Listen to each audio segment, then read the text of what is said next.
Hello friends and welcome back again. हम अप्रैल 2022 के अंतर्राष्ट्रीय क्रोनोलॉजी को पढ़ रहे थे, जिसमें हमने 6 वीडियोस ऑलरेडी देखे हैं, जहां हमने चर्चित पुस्तकें और जो चर्चित दिवस थे उन सब के बारे में पढ़ लिया था। आज हम पढ़ेंगे कि कौन कौन से सम्मेलन बैठकें हुई हैं। मतलब अब जो है 2 पेज बचे हैं जो कि इंपॉर्टेंट भी हैं आपके एग्जाम पॉइंट ऑफ व्यू से, और उसमें से काफ़ी शॉर्ट क्वेश्चंस भी बन सकते हैं। लेकिन अब बहुत स्मॉल पोर्शन है जो हमारा बचा है, तो आज 20 मिनट के अंदर ये वीडियो जो है ओवर हो जाएगा। तो चलिए हम स्टार्ट करते हैं हमारे इस वीडियो को। तो देखिए, सबसे पहला जो सम्मेलन है ये आपका इंडियन साइकेट्रिस्ट सोसाइटी के द्वारा एक सम्मेलन, वार्षिक सम्मेलन जो है वो आयोजित किया गया। कहाँ आयोजित किया गया? तो विशाखापट्टनम में आयोजित किया गया। सम्मेलन का नाम क्या है? Indian psychiatric society conference. और इसका जो थीम था वो था आपका bridging minds connecting generation.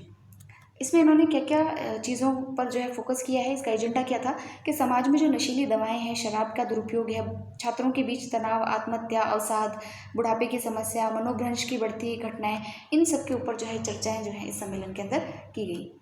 Second वाली जो न्यूज़ है ये काफ़ी इंपॉर्टेंट है। इस पर आप जो है मेंस पॉइंट ऑफ व्यू से भी जो है कुछ लिखने के लिए आपके ऊपर आ सकता है। ये है कोलंबो सुरक्षा कॉन्क्लेव। तो देखिए, कोलंबो सुरक्षा कॉन्क्लेव जो है इसकी अभी बैठक जो है मालदीव में आयोजित की गई थी, और ये 5th राष्ट्रीय सुरक्षा सलाहकार स्तरीय बैठक थी। पहले तो हम जानते हैं कि कोलंबो सुरक्षा कॉन्क्लेव जो है ये है क्या। कोलंबो सिक्योरिटी कॉन्क्लेव क्या है? तो 2011 में इंडिया, श्रीलंका, मालदीव्स ने मिलकर के जो है इसका गठन जो है वो किया था।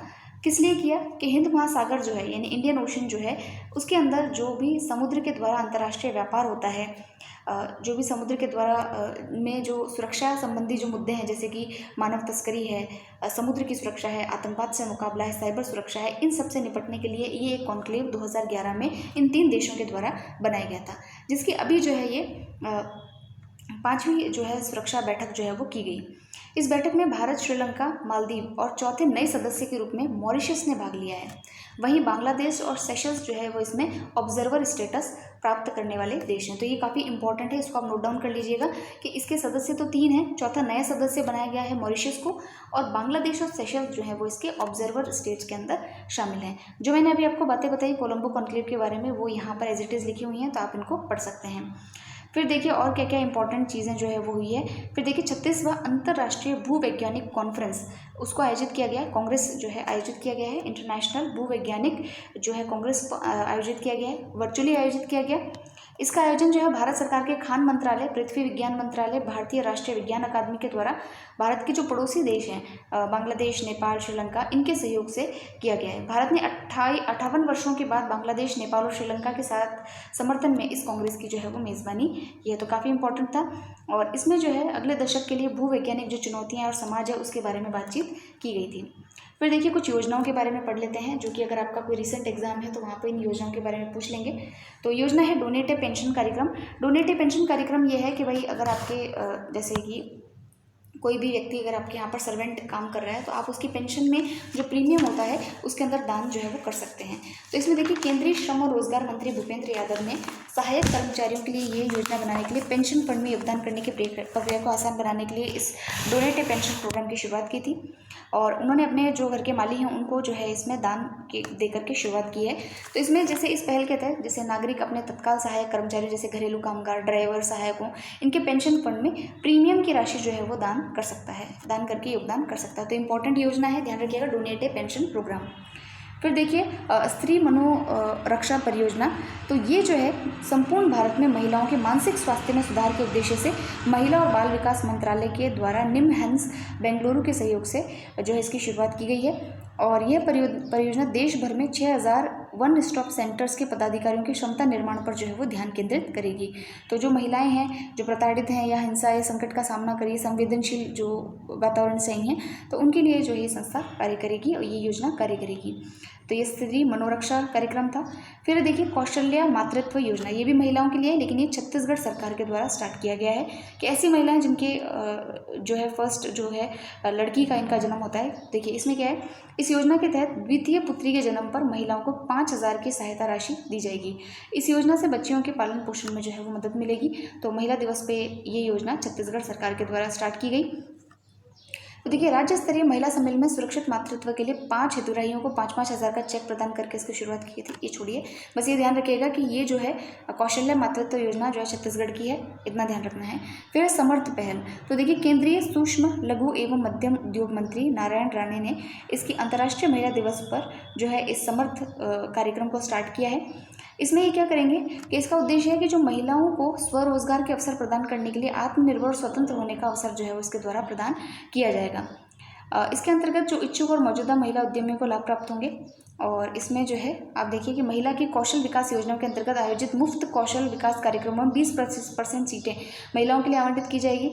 7,500 महिला लाभान्वित होंगी। ये छोड़िए, बस इतना ध्यान रखिएगा कि ये समर्थ योजना जो है वो MSME के अंदर जो महिलाएं हैं उनको आगे बढ़ाने के लिए इसको जो है वो लॉन्च किया गया है।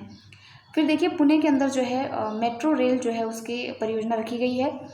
तो ये जो है इसकी आधारशिला तो हालांकि 2016 में रखी गई थी, लेकिन अभी इसका जो है फर्स्ट फेज स्टार्ट किया है इन लोगों ने। पुणे मेट्रो रेल देश की पहली परियोजना है जिसमें मेक इन इंडिया पहल के तहत स्वदेशी रूप से निर्मित एल्यूमिनियम बॉडी कोच जो है वो स्थापित किए जाएंगे। तो ये कुछ शॉर्ट न्यूज़ थी, इंपॉर्टेंट इतनी नहीं है। फिर देखिए इसके अंदर जो है अन्य परियोजनाएं देखिए कि प्रधानमंत्री मोदी ने पुणे नगर निगम परिसर में छत्रपति शिवाजी की एक प्रतिमा का अनावरण किया है। ये गन मेटल से बनी हुई है और लगभग जो है 9.5 फीट लंबी जो है ये है। फिर जो है यहाँ पर एक नदी है जिसका नाम है मुलामुती नदी परियोजना। इसके कायाकल्प के लिए जो है यहाँ पर भी आधारशिला रखी गई है। एक शहर एक ऑपरेटर की अवधारणा को यहाँ पर लागू किया गया है। फिर कुछ आयोग और समितियों के बारे में देख लेते हैं। एक 4 धाम परियोजना समिति है, उसका अध्यक्ष जो है वो जस्टिस A.K. सीकरी को भी बनाया गया है। तो ये 4 धाम समिति जो है उल्लेखनीय है कि 2019 में प्रोफेसर रवि चोपड़ा को सर्वोच्च न्यायालय द्वारा उच्चाधिकार प्राप्त समिति के अध्यक्ष रूप में नियुक्त किया गया था और इन्होंने इस्तीफा दे दिया। ये इंपॉर्टेंट नहीं है। इसमें देखिए जो 4 धाम जो समिति है इसमें 4 धाम राजमार्ग 900 किलोमीटर लंबी सड़क परियोजना शामिल है और ये उत्तराखंड के 4 धामों केदारनाथ, बद्रीनाथ, यमुनोत्री और गंगोत्री के बीच में संपर्क का एक जरिया है। तो इसको कैसे एफिशिएंट बनाया जाए इसलिए जो है इस जो समिति है उसको स्थापित किया गया है। फिर कुछ इंपॉर्टेंट मेलों के बारे में देख लेते हैं। तो देखिए 35वां सूरजकुंड अंतर्राष्ट्रीय शिल्प मेला जो है ये हर बार हरियाणा में आयोजित किया जाता है। इस बार भी हरियाणा में आयोजित किया गया।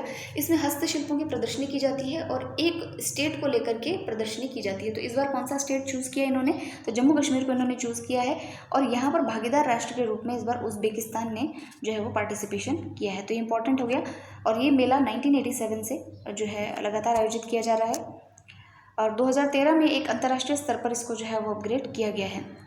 फिर देखिए 2017 में national youth parliament festivals start किए गए थे और इस बार भी इस फेस्टिवल को स्टार्ट किया गया है।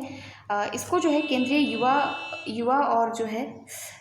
युवा कार्यक्रम और खेल मंत्रालय के द्वारा जो है इसको लॉन्च किया जाता है, इसको आयोजित किया जाता है और इसके मंत्री अभी अनुराग ठाकुर हैं। तो इन्होंने जो है ये आपका नेशनल यूथ पार्लियामेंट फेस्टिवल जो है वो स्टार्ट किया है। इसमें 18 से 25 आयु वर्ग के युवाओं की जो है उनको जो है सार्वजनिक मुद्दों से जोड़ने, प्रोत्साहित करने, आम आदमी के दृष्टिकोण को समझने और जो संसद से रिलेटेड जो बातें हैं वो उनको बताई जाती हैं। फिर नेक्स्ट आर्टिकल देखिए पूसा कृषि विज्ञान मेला। इसका आयोजन जो है दिल्ली में किया गया है और इसके अंदर कोई खास बात तो है नहीं, इसमें कुछ खास ऐसा है नहीं। फिर देखिए ऑपरेशन कुछ अभियान और उनके बारे में देख लेते हैं। एक एक्सरसाइज है जिसका नाम है दुस्तालिक और ये हम कई बार पढ़ भी चुके हैं। तो ये उज़्बेकिस्तान और भारत के बीच में कंडक्ट की जाती है। इस बार ये जो है पिछली बार तो ये हमारे उत्तराखंड में आयोजित हुई थी, इस बार ये यांगी यारिग नामक स्थान उज़्बेकिस्तान में जो है वहाँ पर इसको आयोजित किया गया है। तो ये इंपॉर्टेंट हो जाती है। फिर देखिए भारत और ये देखिए यहाँ पर लिखा है 2021 में रानीखेत उत्तराखंड के अंदर इसको आयोजित किया गया था। भारत और सेशल्स के बीच में भी एक एक्सरसाइज होती है जो कि अभी 2020 में की गई, उसका नाम है लामी तीये एक्सरसाइज जो है वो किसके, भारत और सेशल्स के बीच में आयोजित की गई है। फिर देखिए भारत और श्रीलंका के बीच में जो है एक्सरसाइज हुई है जिसका नाम है स्लीनेक्स। स्लीनेक्स जो है श्रीलंका इंडियन नेवल एक्सरसाइज है, नेवी की एक एक्सरसाइज है। और उसके अलावा जो है भारत और जापान ने धर्म गार्जियन नाम की एक्सरसाइज जो है वो अपने आयोजित की है। कहाँ पर हुई है, तो ये बेलगाम कर्नाटका के अंदर जो है इसको आयोजित किया गया है। नेक्स्ट देखिए ये जो है इसमें तो हाँ जापान के साथ अन्य संयुक्त अभ्यास कौन कौन से हैं, तो देखिए शिन्यू मैत्री, ये जापान वायु आत्मरक्षा और भारतीय वायुसेना के बीच में होती है। जिमेक्स जो है भारत और जापान के मध्य होती है। सहयोग काइजन ये जापान तटरक्षक बल और भारतीय तटरक्षक बलों के बीच में आयोजित की जाती है। ये कुछ एक्सरसाइज है, काफ़ी इंपॉर्टेंट है, इन पे क्वेश्चंस जो है वो हमेशा आते हैं, तो इनके नाम आपको पता होने चाहिए। फिर देखिए सुरक्षा कवच क्या है।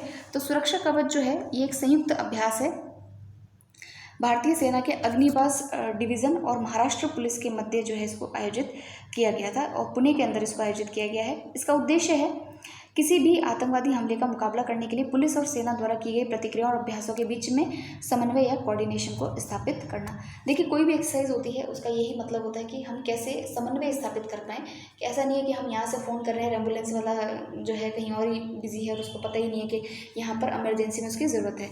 तो इस तरीके से समन्वय जो है वो कोऑर्डिनेशन करने के लिए एक्सरसाइज संयुक्त रूप से आयोजित की जाती है। फिर देखिए ये तो आपको सबको पता ही है, ऑपरेशन गंगा। ये जो युद्धग्रस्त यूक्रेन है वहाँ से भारतीयों की वापसी के लिए ऑपरेशन गंगा जो है वो चलाया गया था। और उसके अलावा जो है हाँ, यहाँ पर हेल्पलाइन भी इन्होंने जारी की थी ऑपरेशन गंगा के लिए और ऑपरेशन गंगा हेल्पलाइन। फिर है कुछ समझौतों के ऊपर चलते हैं। तो ये समझौता पहला वाला तो थोड़ा सा इंपॉर्टेंट है कि ICMR और DFC जो है उसके बीच में समझौता हुआ है। तो प्रधानमंत्री की अध्यक्षता में केंद्रीय मंत्रिमंडल ने भारतीय आयुर्विज्ञान अनुसंधान परिषद, हमारे भारत की जो ICMR है वो, और जर्मनी का जो DFC है यानी डाइशेव, और ये क्या नाम है जो भी आप देख लीजिएगा, इसके मध्य हस्ताक्षर हुए हैं। और इसका उद्देश्य है कि जो विश्व विज्ञान है और जो आपके उष्णकटिबंधीय रोग जो होते हैं, असाधारण रोग होते हैं, या आपसी हित के अन्य क्षेत्र जो चिकित्सा के क्षेत्र में है, उनमें सहयोग करने के लिए इन दोनों ने आपस में जो है वो समझौता हस्ताक्षर किए हैं। उसके अलावा देखिए ICMR और 2 अमेरिकी राष्ट्रीय स्वास्थ्य संस्थानों के बीच भी समझौते हुए हैं, जैसे कि भारतीय आयुर्विज्ञान अनुसंधान परिषद और national institute of allergy and infection diseases, इनके मध्य भी जो है वो समझौते हुए हैं। और उसके अलावा जो ये समझौता है ये कुछ इतना इम्पोर्टेंट है नहीं। फिर जो है फिर यहाँ पाइए ये है आपका विज्ञान और प्रौद्योगिकी यानी साइंस एंड टेक्नोलॉजी में हैदराबाद में जो है माइक्रोसॉफ्ट का सबसे बड़ा डेटा सेंटर जो है वो स्थापित होगा। देखिए अब तक क्या होता है कि जो डेटा की प्रॉब्लम है कि डेटा का जो सर्वर है वो हमारे इंडिया में नहीं है, तो डेटा लीक की समस्याएं आती है फेसबुक और इन अदर कंपनीज़ के द्वारा। तो अभी जो है भारत सरकार ने क्योंकि कहा था कि भाई डेटा सेंटर्स हमारे यहीं बनने चाहिए, तो हैदराबाद में जो है माइक्रोसॉफ्ट का सबसे बड़ा डेटा सेंटर भी स्थापित किया गया है। और माइक्रोसॉफ्ट इस सेंटर पर अगले 15 वर्ष में 15,000 करोड़ का निवेश करेगा। और 3 साइट चंदवेली, एलिकट और कोटूर में इसकी 3 साइटें हैं। ठीक है, अब देखिए प्रस्तावित हैदराबाद का जो डेटा सेंटर है मुंबई, पुणे और चेन्नई के बाद देश में माइक्रोसॉफ्ट का चौथा सबसे बड़ा क्षेत्र जो है वो होगा। एक सुपर कंप्यूटर है जो काफ़ी चर्चा में है और उसका नाम है परम गंगा। तो ये परम जहाँ जिसके भी आगे नाम लगता है तो ये सुपर कंप्यूटर ही होता है। तो ये 1.66 पेटाफ्लॉप जो है इसकी स्पीड है। और ये जो है आपका यह प्रणाली NSM की जो है इसके अंदर जो है CDEC के द्वारा जो है इसको डिज़ाइन किया गया है।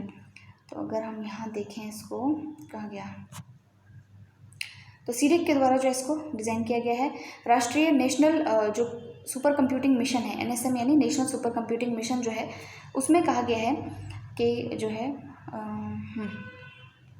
भारत का पहला सुपर कंप्यूटर था परम 8000 और स्वदेशी रूप से जो असेंबल किया गया पहला सुपर कंप्यूटर था वो था परम शिवाय। ये हमने पढ़ा भी था, आई थिंक ये हमने क्रोनोलॉजी में ही पढ़ा था। और ये IIT BHU में इसको स्थापित किया गया है। इसके बाद IIT खड़गपुर, IISER पुणे और ये सब जो है इन्होंने परम शक्ति, परम ब्रह्म, परम युक्ति और इस प्रकार के जो है सुपर कंप्यूटर से स्थापित किए हैं। तो ये भी थोड़ा इंपॉर्टेंट है। फिर देखिए विविध में क्या है, मिसलेनियस न्यूज़ क्या है। तो विप्लवी भारत गैलरी, ये मैंने आपको फर्स्ट वीडियो में बताया था कि कोलकाता के अंदर विक्टोरिया मेमोरियल हॉल में जो है प्रधानमंत्री जी ने शहीद दिवस के उपलक्ष्य में यानी 23 मार्च के उपलक्ष्य में ऐसी गैलरी का जो है आयोजन, उसका उद्घाटन किया है जहाँ पर क्रांतिकारियों की जो उनके कार्य थे और जो उनके अचीवमेंट्स थे वो जो है वहाँ पर दर्शाए जाएंगे। फिर है महिला स्वामित्व वाला देश का पहला औद्योगिक पार्क जो है वो बनाया गया है। तो यहाँ पर देखिएगा पहला पूर्ण महिला स्वामित्व वाला औद्योगिक पार्क हैदराबाद तेलंगाना में खुला गया है। तो हैदराबाद काफ़ी चर्चा में देखिए इस बार, ठीक है, और ये पार्क वहाँ पर बना है। उसके अलावा ये जो न्यूज़ थी ये हमने प्रादेशिक परिदृश्य में पढ़ ली थी, तो ये यहाँ तक है। अब देखिए ये जो है एक एग्ज़ाम था कनिष्ठ सहायक एवं लिपिक ग्रेड का एग्ज़ाम था और इसके क्वेश्चंस मुझे थोड़े से इतना टफ लगे नहीं। तो आप इसको पढ़ेंगे तो आपको इजीली जो है खुद को भी क्लियर हो ही जाएंगे। डायरेक्ट क्वेश्चन पूछे गए हैं, तो अगर आपको कोई दिक्कत होती है तो आप मुझे कमेंट में पूछिएगा, बाकी ऐसा कुछ है नहीं इसमें। तो आप इसको एक बार देख लीजिएगा कैसे कैसे क्वेश्चंस आए हैं। तो ये था आपका आज का जो है वीडियो। ये हमारी क्रोनोलॉजी मैगज़ीन कंप्लीट होती है यहाँ पर। इसका इसका जो PDF है वो मैंने अपलोड कर दिया है। और फ्रेंड्स, एक मेरी रिक्वेस्ट है, आप कभी भी क्रोनोलॉजी मैगज़ीन जो है आप याद कीजिए। अगर आप सिविल सर्विसेज की तैयारी कर रहे हैं तो, या फिर आप किसी अदर एग्ज़ाम की भी तैयारी क्यों ना कर रहे हैं, तो आप जो है इसी के अंदर, इसी मैगज़ीन के अंदर अपने नोट्स वगैरह इसी में तैयार कीजिए। कोई भी इंपॉर्टेंट चीज़ लगती है उसको यहीं लिख लीजिए, या फिर लेस इंपॉर्टेंट लगती है तो आप उसको काट दीजिए वहाँ पे, ताकि आपको दोबारा जब आप रिवीजन करें तो आप उसको देखने में अपना टाइम वेस्ट ना करें। और हमेशा अपने जो पेपर्स वगैरह हैं उनको देखते रहिए, ताकि आपको आइडिया रहे कि हम जिस एग्ज़ाम की तैयारी कर रहे हैं वहाँ कैसे क्वेश्चन पूछे जा रहे हैं। क्योंकि देखिए, करंट अफेयर तो वही रहता है, किसी भी मैगज़ीन को आप पढ़ लीजिए, करंट अफेयर्स वही रहते हैं, बस आपके एग्ज़ाम के हिसाब से पैटर्न चेंज हो जाता है। तो इसके नोट्स ना बनाएं, टाइम वेस्ट ना करें, इसी के अंदर पढ़ें, रिवीजन करें, इसका 2-3 बार इसको रिवाइज करें, ताकि आपको जो है चीज़ें दिमाग में थोड़ी थोड़ी बैठने लगें। ठीक है, तो और मिलते हैं हम नेक्स्ट वीडियो के अंदर। और 3 से 4 तारीख के बीच में आई थिंक जो है नेक्स्ट मंथ की क्रोनोलॉजी आ जाएगी, उसको हम थोड़ा जल्दी करने का प्रयास करेंगे। इस बार के कुछ वीडियोस जो है, ये 3 वीडियोस मेरे थोड़े लेट हो गए हैं, तो उसके लिए I am extremely sorry. Next में हम जो है उसको जल्दी करने का प्रयास ज़रूर से करेंगे। So all the very best. आपके जितने भी एग्जाम्स हैं उसमें आप अच्छा परफॉर्म करें। मिलेंगे हम नेक्स्ट वीडियो में। Thank you.